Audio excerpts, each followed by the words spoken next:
High বন্ধুরা, আজকে তোমাদের সামনে আবারও একটা নতুন কেস নিয়ে হাজির হয়েছি। এটি হচ্ছে গোট ইন্টারোটক্সিমিয়া, অর্থাৎ এটি ইটি, এর সংক্ষিপ্ত নাম হচ্ছে ইটি।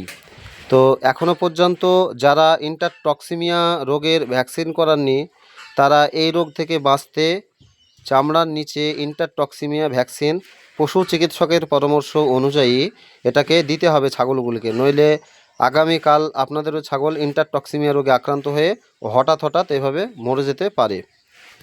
এই যে ছাগলটির ফুল লক্ষণ, এই ছাগলটি ঘাড় সামনের দিকে দিলে ঘাড় উঠছে না এবং সময়ে সময়ে আগদাচ্ছে, মনে হচ্ছে যে মরে যাবে কিন্তু সহজে মরে না। কেউ সাথে সাথে মরে যায়, কেউ দেরিতে মরে, এরকম হয় এই কেসগুলো। তো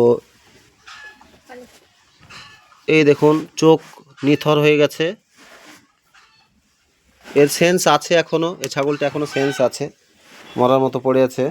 তো আমি এই পরামর্শ দিব, ইন্টারটক্সিমিয়া রোগের কোনো চিকিৎসা নেই, এর চিকিৎসা করে সুফল পাওয়া খুবই মুশকিল।